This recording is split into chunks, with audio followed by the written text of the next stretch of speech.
स्वागत है आपका रेलवे ज्ञान गुरु के यूट्यूब चैनल पर। हेलो दोस्तों, कैसे हैं आप लोग। हम बात कर रहे थे द्रव्य के वर्गीकरण के बारे में, उसी को आगे बढ़ाते हुए बात करने वाले हैं। हमने द्रव्य के वर्गीकरण में बताया है कि द्रव्य को दो भागों में बांटा गया है, एक शुद्ध पदार्थ, एक अशुद्ध पदार्थ। शुद्ध पदार्थ को भी दो भागों में बांटा गया है, एक तत्व और एक यौगिक। और अशुद्ध पदार्थ यानी मिश्रण को भी दो भागों में बांटा गया है। तो हम सबसे पहले एक एक की चर्चा करते हैं। सबसे पहले पढ़ेंगे शुद्ध पदार्थ।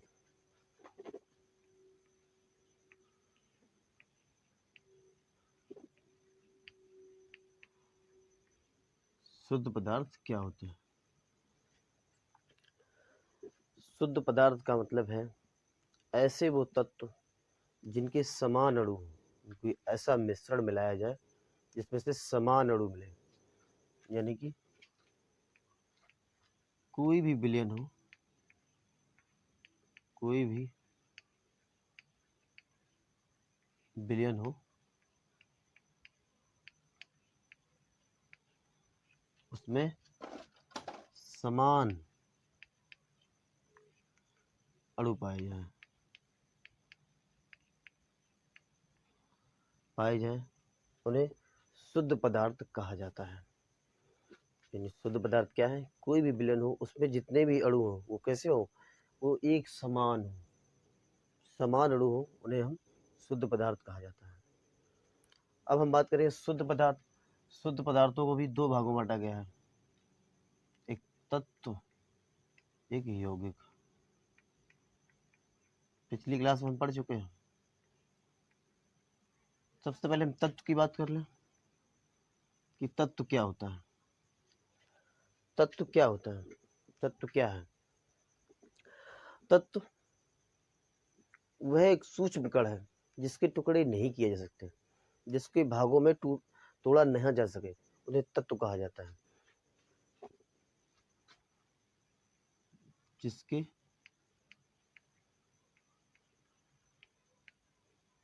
टुकड़े ना किए जा सके, ना किए जा सके, जैसे जैसे लोहा है, कॉपर है आदि। जो भी ये तत्व हैं, तत्व क्या है? जिनके टुकड़े ना किए जा सके, जैसे लोहा, कॉपर, बहुत सारे तत्व हैं जिनके टुकड़े नहीं किए जा सके। यानी जो भी तत्व होंगे उनके टुकड़े नहीं किए जा सकेंगे। अब हम बात करेंगे कि तत्वों को तीन भागों में बांटा गया है, एक धातु, एक अधातु, एक उपधातु। ठीक, हम पहले बात करें धातु कि धातु क्या है। धातुएं वो होती हैं जिनमें कुछ चमक होती है। धातु में जिनमें कुछ चमक होती है। धातु में विद्युत की सुचालक होती है। कैसे? आइए लिख लेते हैं। धातु में कैसी होती है? जिनमें चमक होती है और विद्युत की सुचालक होती है। और क्या होती है? धातु में तन्य होती है। क्या होती है? तन्य होती है। तन्य मतलब डेक्ट्रम। और धातु में आघात वर्धनी होती है। कैसी होती है? आघात वर्धनीय होती हैं। चमकदार होती हैं, यानी धातु में चमकदार होती हैं। विद्युत की सुचालक होती है, जिनमें लाइट प्रभावित किया जा सके। तन्य होती हैं, जिन्हें पतला किया जा सके। आघात वर्धनी होती हैं। तन्य का मतलब है जिन्हें तोड़ तोड़ के जिनसे लंबे तार बनाए जा सके, यानी कि टूटे नहीं, लंबी हो जाए, उन्हें तन्य कहते हैं। आघात वर्धनी वो होते हैं जिन्हें कूट कूट के, मार मार के बिल्कुल पतला बना दिया जाए और वो टुकड़े ना हो, उन्हें आघात वर्धनी कहते हैं। तो वो कैसी होती हैं? धातु में होती हैं। अब बात करें अधातु कि अधातु क्या होती है। अधातुएं होती हैं विद्युत की कुचालक होती हैं।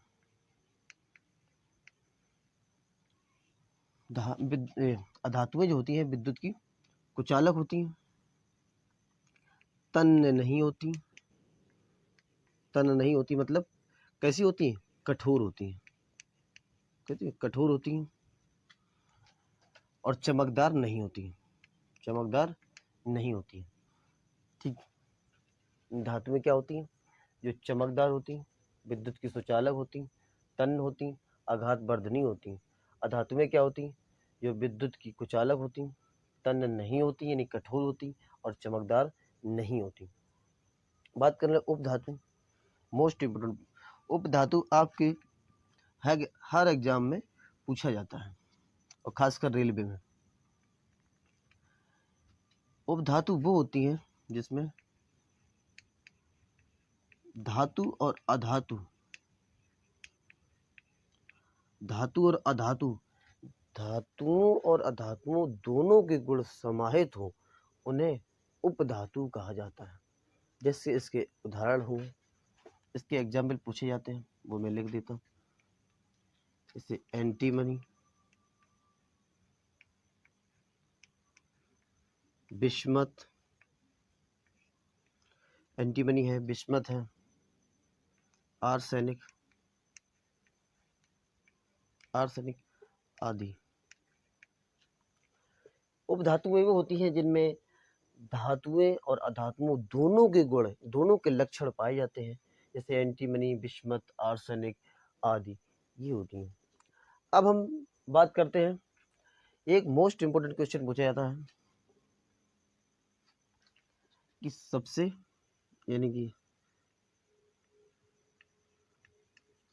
कठोर धातु कौन सी है? कठोर धातु कौन सी है?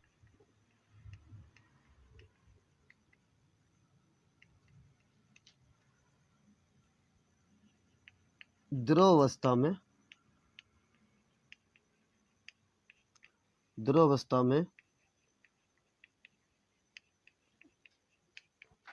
कौन सी धातु पाई जाती है?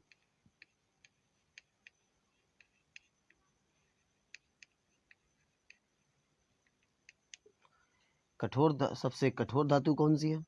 द्रव अवस्था में कौन सी धातु पाई जाती है? और द्रव अवस्था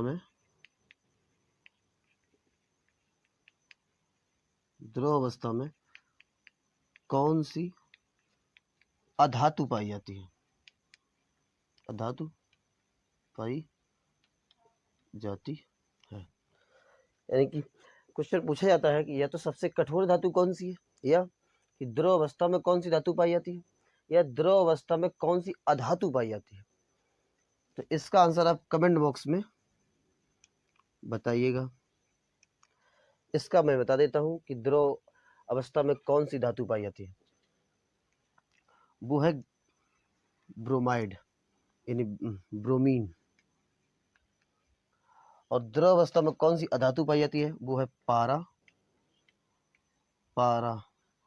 यानी Hg, मरकरी जिसे कहते हैं, मरकरी।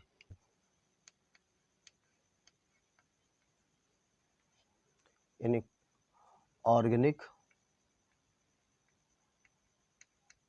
और इनऑर्गेनिक।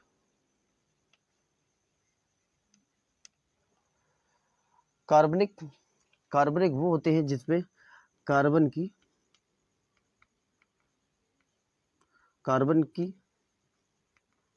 और उसके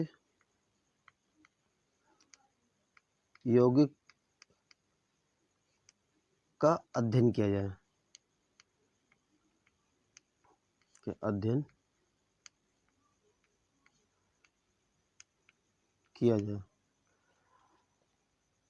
अकार्बनिक यानी इनऑर्गेनिक क्या होता है? कार्बन को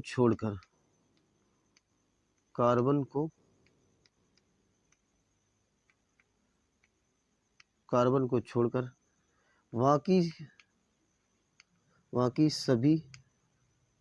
बाकी सभी का अध्ययन अकार्बनिक कहलाता है। बाकी सभी का अध्ययन अकार्बनिक कहलाता है।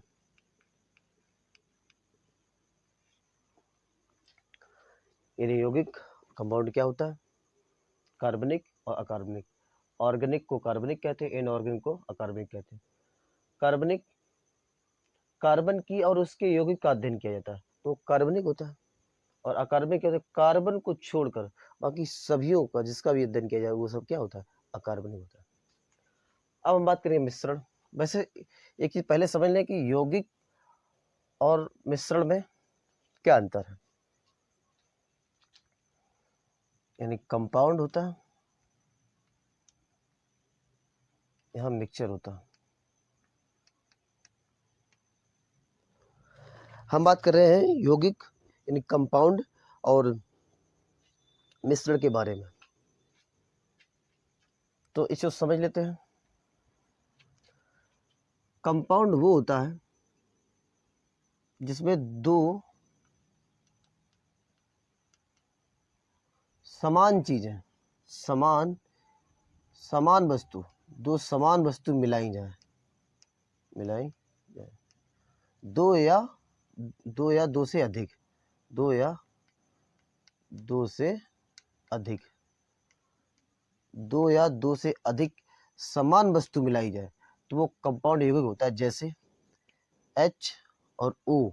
H क्या है, गैस है, O क्या है, गैस है। ये दोनों मिलकर क्या बनाते हैं, H2O।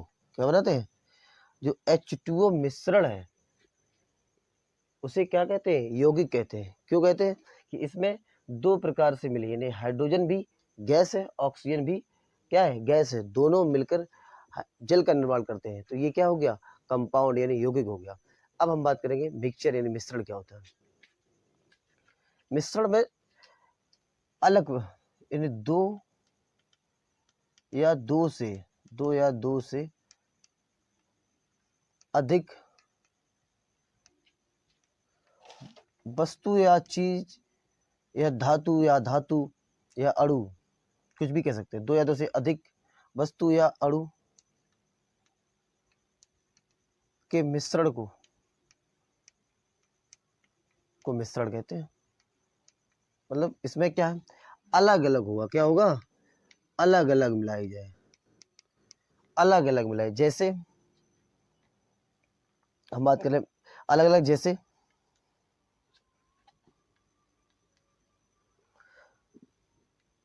चीनी अलग हो गया और जल, चीनी या जल को मिलाए, चीनी अलग है और जल भी अलग है, चीनी या जल को मिलाए तो क्या होगा, मिश्रण होगा। या जल प्लस कंकड़ मिलाए तो ये भी मिश्रण कैसा होगा, इसे मिश्रण कहेंगे, ना कि इसे यौगिक।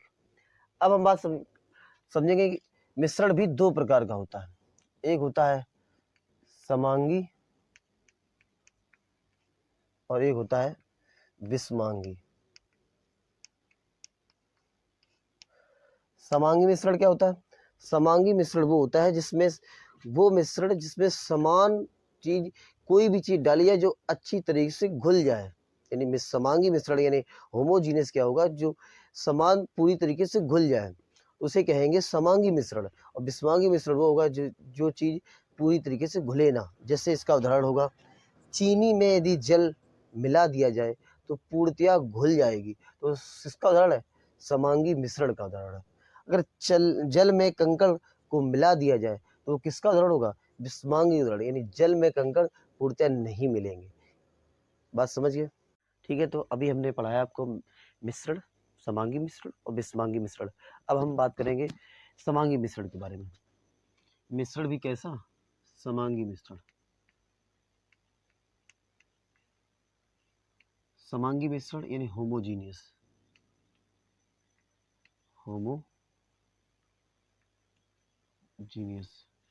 यानी मिश्रण की बात कर रहे थे, मिश्रण अभी हमने बताया।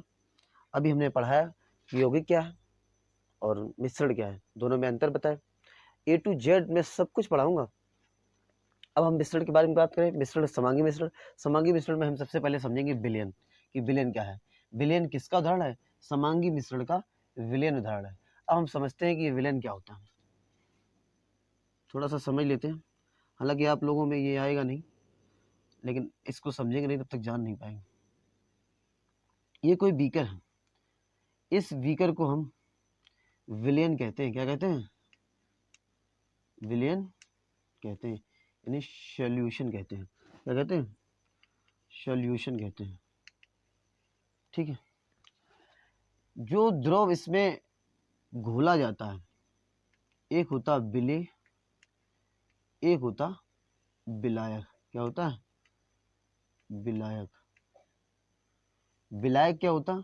जो ज्यादा डाला जाता, जो ज्यादा डाला जाए वो विलायक होता, और जो कम डाला जाए वो विलेय होता। हम समझ रहे हैं विलयन क्या होता है, सॉल्यूशन क्या होता है। सॉल्यूशन वो होता है, किसी कोई हम बर्तन ले लें, उस बर्तन को हम कहते हैं विलयन। क्या कहते हैं? विलयन। जो उसमें कम द्रव डाला जाएगा, यानी मिलाने के लिए कम पदार्थ मिलाया जाएगा, उसे हम विलेय कहते हैं, और जो अधिक डाला जाएगा उसे हम विलायक कहते हैं। चलिए आगे समझते हैं। विलयन, विलयन में क्या होगा, इसे भी हम सुविधा अनुसार, ये भी विलयन भी विलयन जो तैयार हो जाता है वो दो प्रकार से तैयार हो जाता है। इस विलयन को यहाँ से समझ लेते हैं। दो प्रकार से कौन सा तैयार होता है? एक बन जाता है सांद्र, एक बन जाता है तनु। तनु मतलब डेल्यूट, और सांद्र तनु और सांद्र। अब बात कर लें क्या होता है तनु। तनु कब होगा? तनु मतलब पतला। क्या होगा? पतला।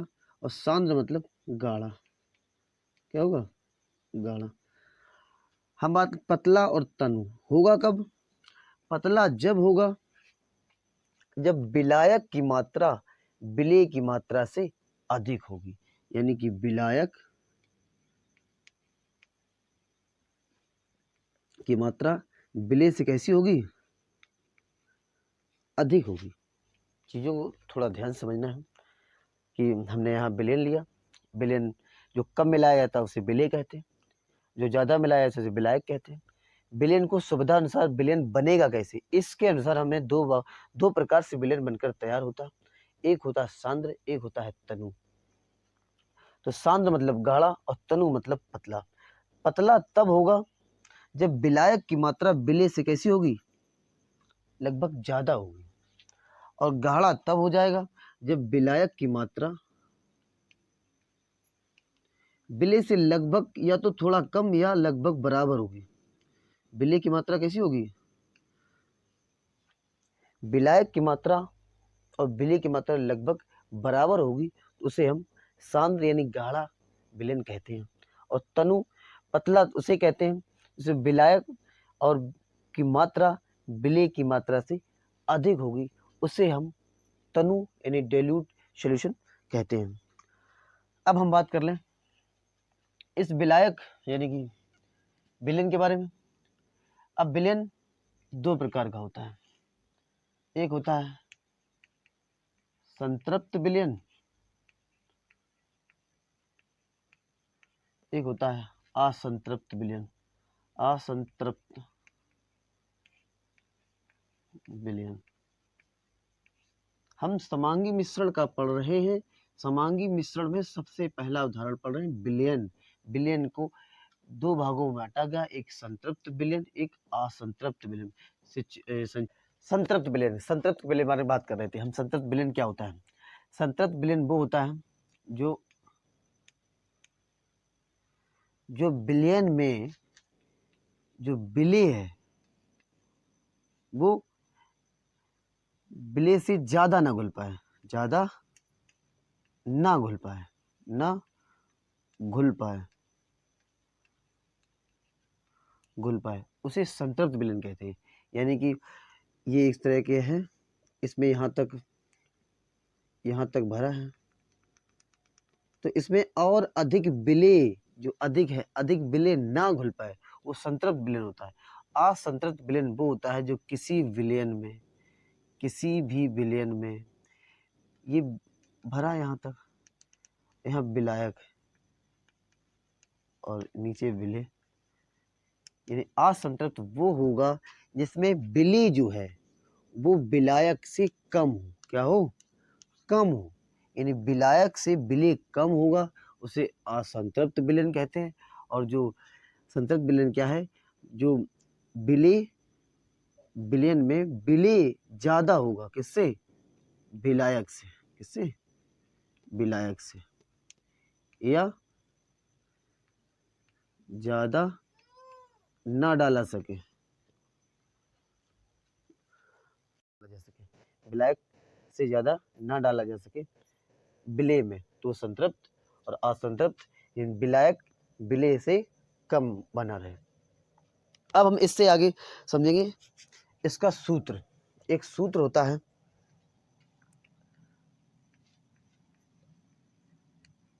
विलयन का द्रव्यमान प्रतिशत। विलयन का द्रव्यमान प्रतिशत बराबर सूत्र होता है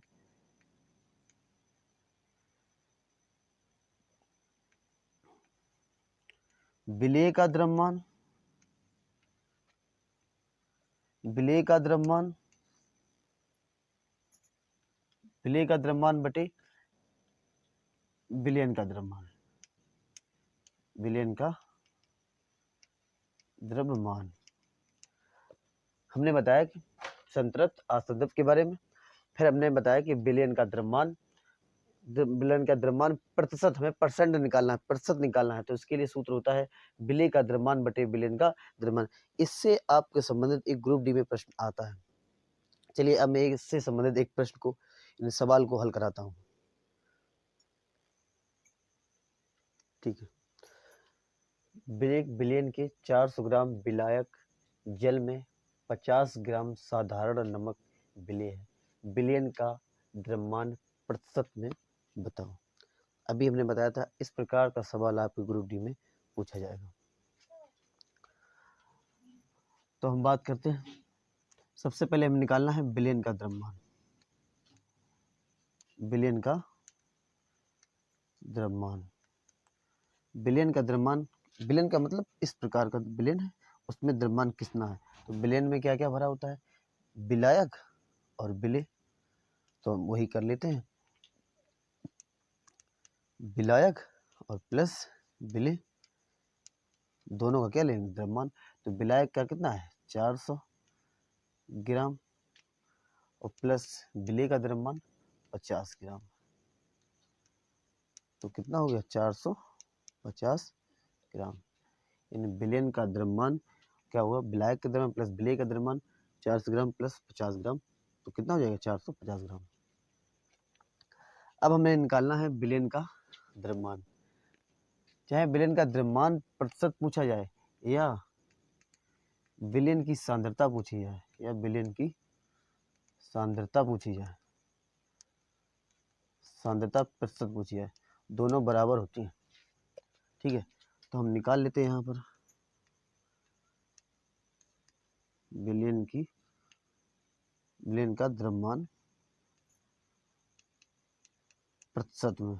तो होता सूत्र क्या होता है, सूत्र होता है विलेय का द्रव्यमान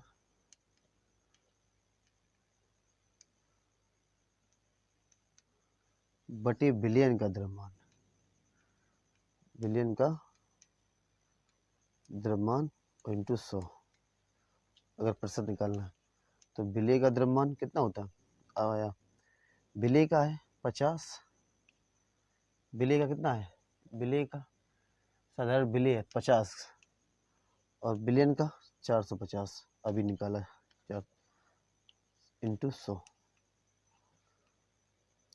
1 जीरो से जीरो करके पानी 45 यानी 100 बटे